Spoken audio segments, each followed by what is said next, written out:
Hi, everyone. So I wanted to do this live from our lovely Mwani Mama Jamaican restaurant. I wanted to uh, give you guys, just like some feedback, some of the messages that I've been receiving. I am so, so happy for them. I'm so happy for the people who are leaving like messages in the comments and the people who are sending me emails that my story has helped them to begin their healing journey. I am still healing. It has been a very, very difficult 3 years, right? And I've been carrying a lot of that inside of me. And so it took a lot of, energy and strength. And it was very like emotionally challenging to revisit that place, you know. But I'm glad that the story has helped others.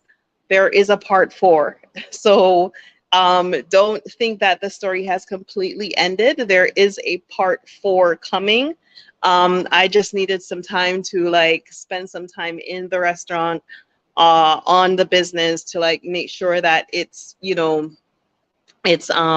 doing what it needs to do. So yeah, we're going to be doing some repairs. So we're going to be doing some our orders by delivery. So those of you who are looking to come down to the restaurant, we're going to be taking orders by delivery.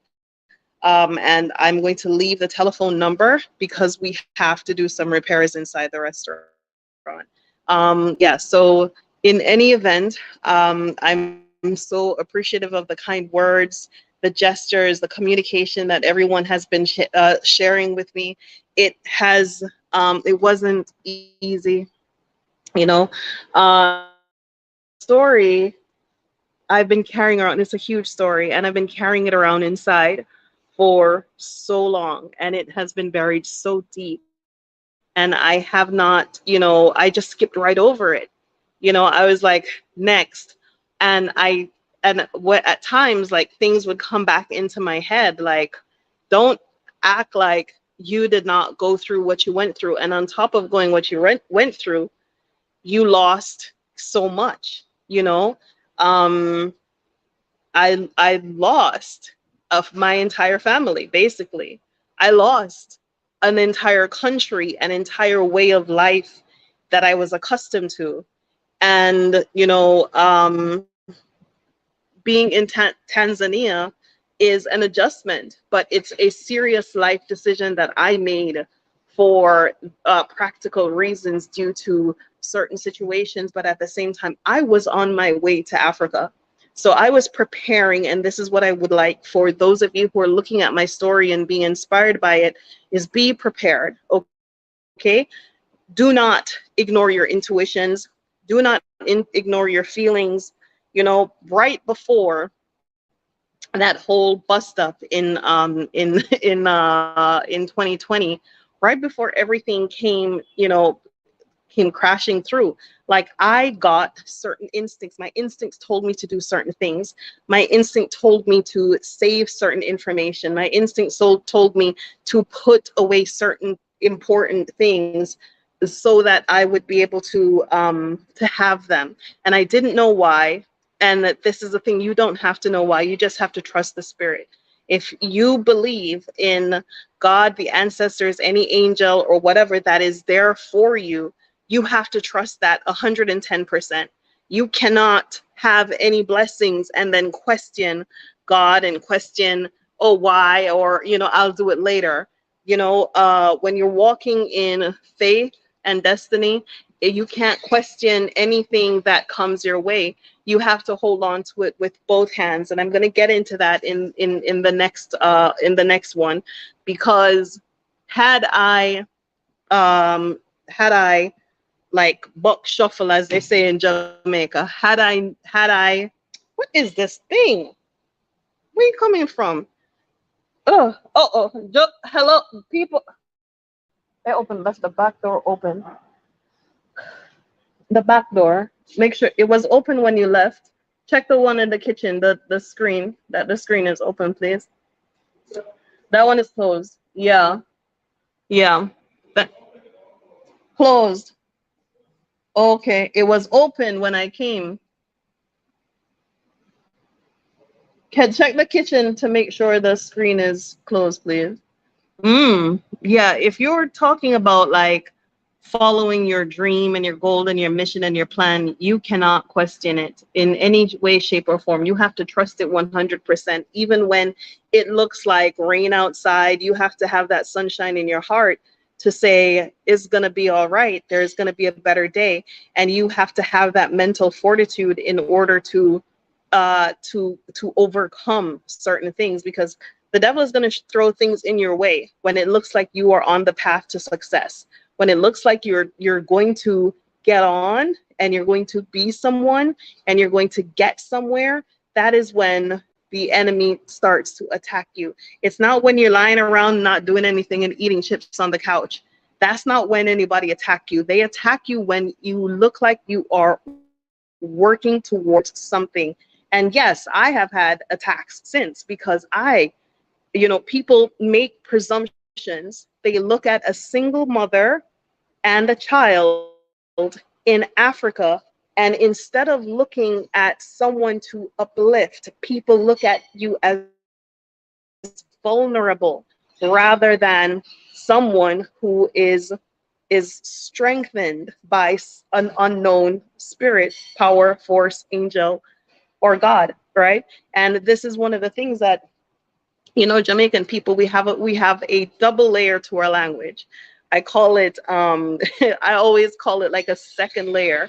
So we have very parabolic speaking. So we would see something in the world, and we have a parable that goes along with the things that we see, right? So like like ko piknea bulmuma, right? Like, meaning you don't know who you're messing with.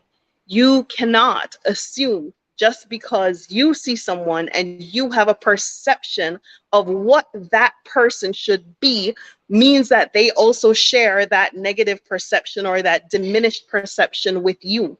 Not because you have in your mind that this person, you can attack them, means that you don't know what spirit or what power or whoever is protecting them. So this is why it is very important that you live your life a certain type of way.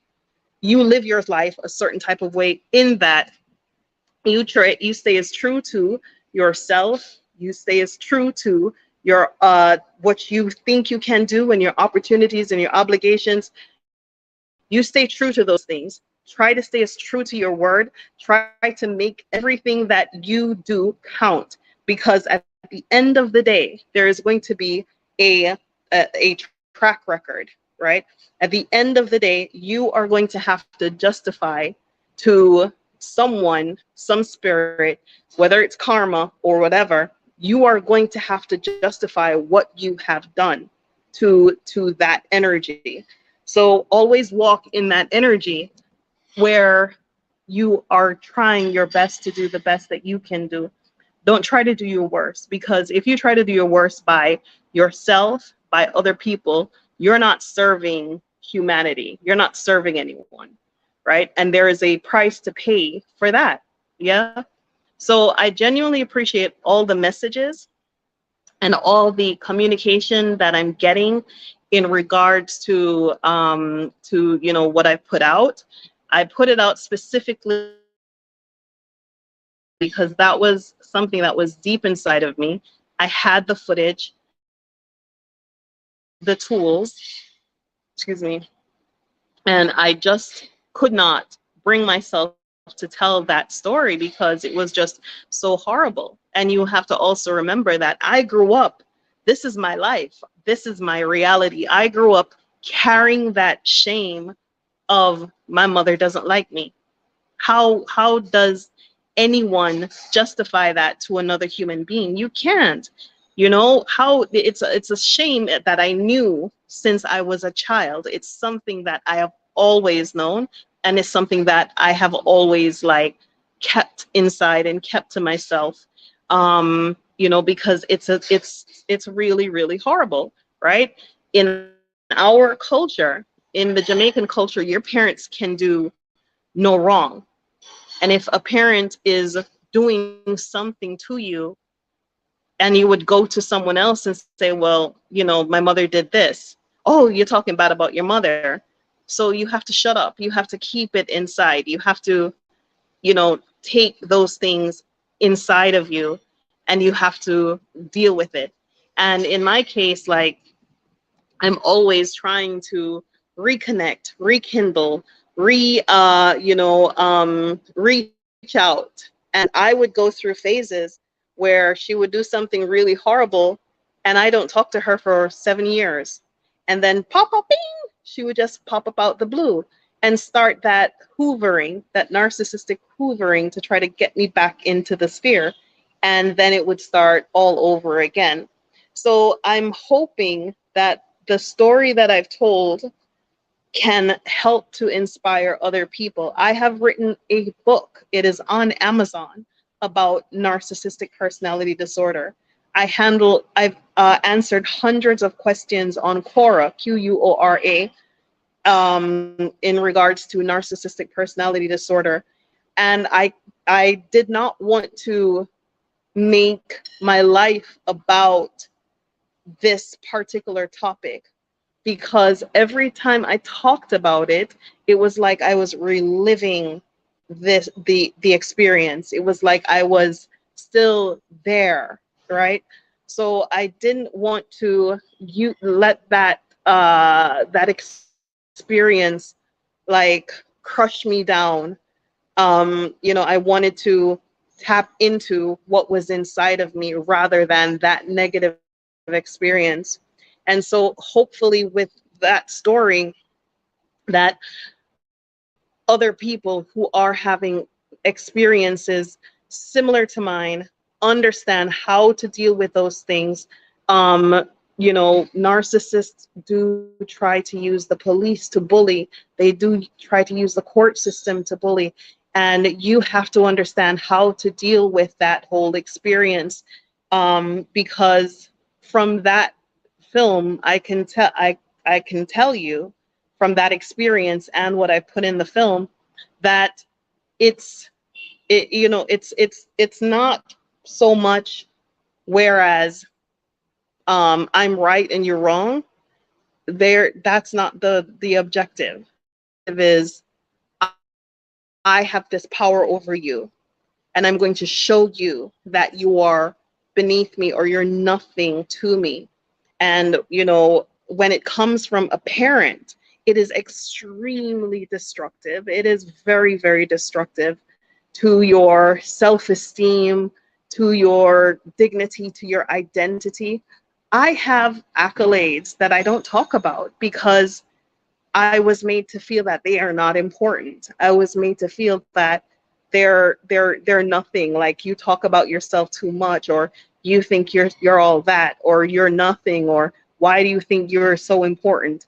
Like, I would, from the time I was a child, I've won writing awards, and I've never had any like, oh wow, you did so good, or oh wow, this is fantastic, or oh wow, I'm so proud of you, or oh wow. So I would win something and come home and take my shoes off, brush my teeth, and go into bed. And maybe I have people here who said to me, like, Renee, like, your humility is just like, it's not, I don't even know if it's humility. It's more like I have been trained not to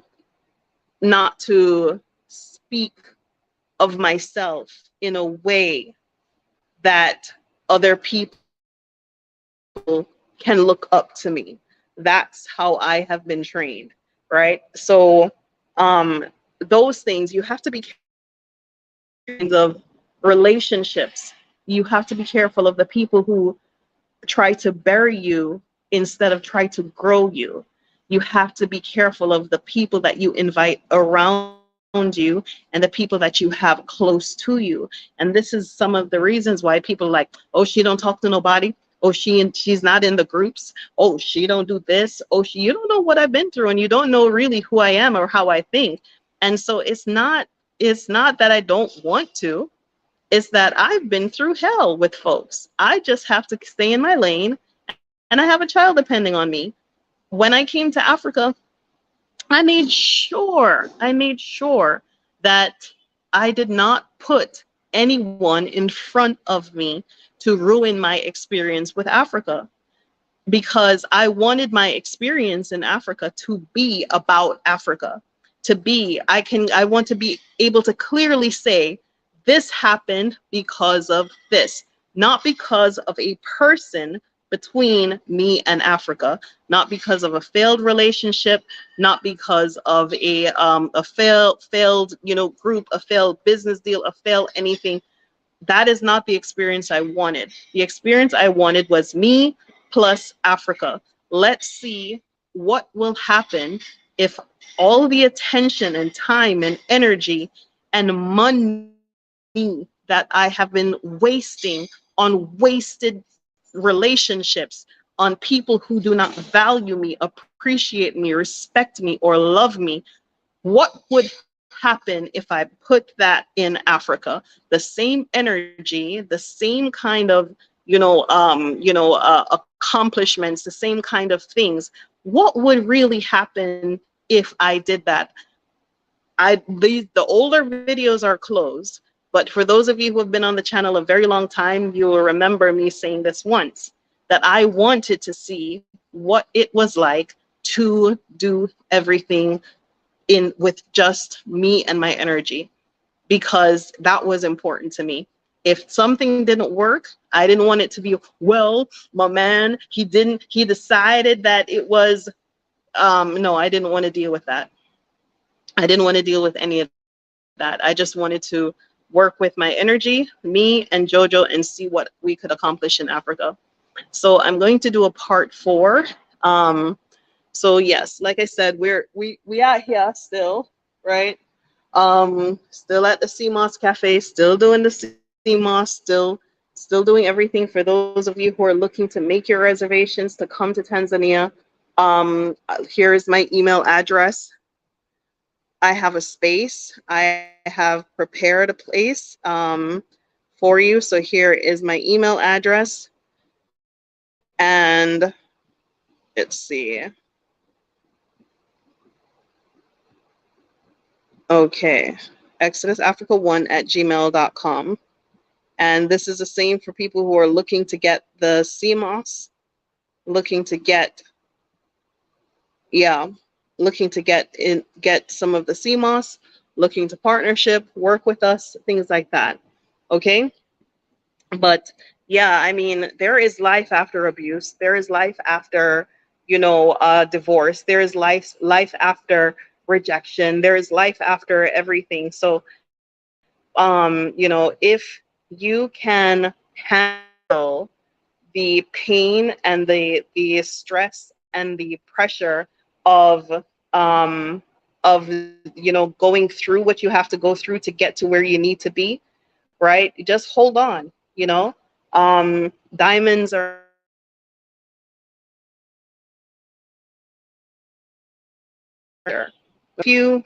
if you can go through the pressure and the discomfort, there is a better day. You have to keep going.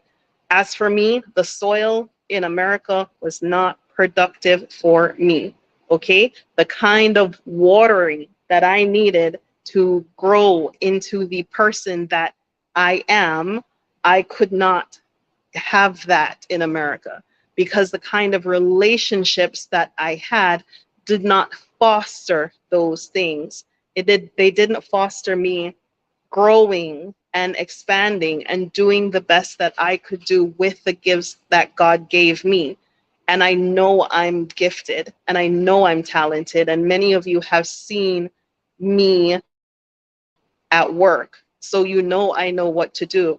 Okay, but I could not remain in a place that is unsupported around people who think that the things that they do are normal and loving, and some way somehow that we're all still gonna make it after doing that kind of stuff. So I, at this point in my life, I just need good soil, good water, good air, good vibes, good energy, good people, work hard, play hard, spend my time with my kid, keep healthy and safe. Those are the positive things. If it's not for that, I'm not about it, right? If we're not taught doing the positive things, I can't do the negative things, because the entire first half of my life was filled with nothing but negative things that I had to keep overcoming. Oh, why did this happen? Oh, I had to overcome that. I would work on a project for 6 years, and then it comes down to someone who can unplug 6 years of work by crapping all over it and making your life a living hell and turning it upside down, and then you have to let that project go because you have to run from here to there and this and that and the third. Like, who can keep running like that? Who can keep trying to heal tragedy after tragedy after tragedy because of someone who insists that that is what they want you to do, right? So as for me, you know, I'm out here in Africa. I am here. I'm down for the count. I'm here. If we're going to go up, it's going to be in Africa. If we're going to go down, it's going to be in Africa.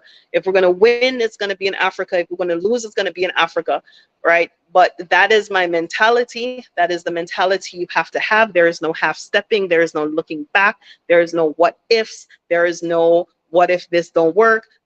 I do not have any time in my life, in my world, in my character for that, because I have wasted so much time behind that. I've wasted so much time with people who allow themselves to be ruled by fear instead of ruled by hope and possibility. I do not have that kind of time to waste. And so when I have these borders that come up, when people try to play these games with me, and I put my borders, like, no, this is where the line is drawn, right? Oh, she's this, oh, she's that. Oh, no, because I won't let you drag me. I won't let you do to me what has already been done, because it's been done already and I've learned my lesson. And so I have everything in a row and I know how to play the game when people try to abuse me. And unfortunately, in Africa, as a woman, as a single mother, a lot of the things that I have encountered here has been people who look at me the wrong way. If they really knew who I was and whose child I was, they would not play games with me. I would advise them strongly, do not play games with me, because my protector is not what you can see. When you look at me, don't worry about what you see, worry about what you can't see. Okay? So that's the thing. And for those of you who are looking, and if you have faith and if you have belief, have trust, have faith, have belief in whatever that is, whether it's a rock, a stone, a religion, whatever, have faith and belief in that. Keep working your system until your system works for you. Okay? Just do the honorable thing as much as you can. Try to remain as truthful as you possibly can. Try to remain above board as you possibly can, because at some point in time, you are going to have to stand on your right. And someone somewhere is going to try to make you lose your right because they have no other way of taking you down. So watch for those things, clock for those things, protect yourself, protect your energy. This is not to say you can't talk to or don't have any friends. Protect yourself and protect your energy. Okay? So as for me, I came to do the work and I've been doing the work. But I was carrying around this thing inside. It's not for in here. It didn't belong in here. It belonged out there for the upliftment and the inspiration of other people. Okay? Those of you who are still in the States and looking to come to Africa, prepare yourself. We have a saying, if you fail to prepare, you prepare to fail. Prepare yourself. If you're coming to Africa, make sure that you tool yourself. I was in film school retooling. I had already gotten real estate, mortgage broker, this, that, restaurant management, all the degrees you could have, technology, web development, digital marketing. I have those things because I knew I was coming to Africa. But if you're coming to Africa to work in Africa, you're going to need tools that Africa needs. You need to have the things that are needed in the space. If your plan is to come and work online, then you should have the tools to work online, the desired tools. If it is marketable in the States, you can get a company that you can work for while you're over here, that's what you do. Okay? But don't look at something just because it's online and it's not a marketable skill and it's not a desirable skill and you haven't made any money from it in America. You think because you magically come here to Africa, you're going to make a ton of money. You're not. Okay? So you have to level up your skill set if you are talking about coming to Africa. Over the past 3 years, I've encountered a lot of single mothers who've looked at it like, oh, because you're here and you're doing this, I'm going to do it too. Or I'm going to come here with my kids and I'm going to do it too. There is a whole different kind of psychology behind a creature like me. Okay? You have to have lived in the third world. You had to know the third world. You have to understand the third world. For the faint of heart, you have to understand what you're doing. Everything that you see me here doing right now, the East Africa Seaweed Company, the Exodus House, the restaurant, that was not designed when I got here. Okay, those things came out of thin air. At no point in any of my early videos did you hear me saying, oh, come and I'll find a house for you. Oh, come and I got all the houses. That was never my modus operandi. My modus operandi was completely different. It was trying to get the people who spiritually knew that it was time to go, to go. You didn't have to come to Tanzania. You don't have to come to Kenya. You don't have to go to anywhere I am. You just go where your spirit and your heart tells you to go. Okay? So that was what I was talking about. So it's kind of like appalling for me, like people come and say, well, I want to do what you're doing. Well, there was no playbook. That's the thing, is like people can look at my playbook and go, well, she did this and she did that, but what playbook did I follow? There was no playbook for me. There was no one here on YouTube going, come to Tanzania, Dar es Salaam is like this, da da da da da. There was none of that for me. There was none of that. But what was for me was trusting and having faith. Trusting and having faith that if you stretch your hand forward and if you step forward on that staircase, you have to trust and believe and have faith that there is another step there. You have to step into the dark and put it in the hand of God or whoever, that there is going to be another step there. You have to stretch your hand into the darkness and trust and believe that God or whoever is going to hold that hand and lead you out of that dark space. You have to have faith. And unfortunately, us in the West, we do not know how to cultivate faith. We don't know how to cultivate faith in ourselves, in God, in anything. But I'm going to tell you how you do that. You listen, you meditate, you talk, you communicate with God. Once you start doing that and you start trusting and believing, you are going to realize that everything that you need will be provided for you. Anything that you don't have is what you don't need now. it will always be there for us. Keep doing the right work, and the right will happen. So I'm going to work on part 4. I have a ton of work to get through. So that's what I got. Thank you all so much for your communication, for your emails, and your support. 30 minutes on the nose. Okay, guys.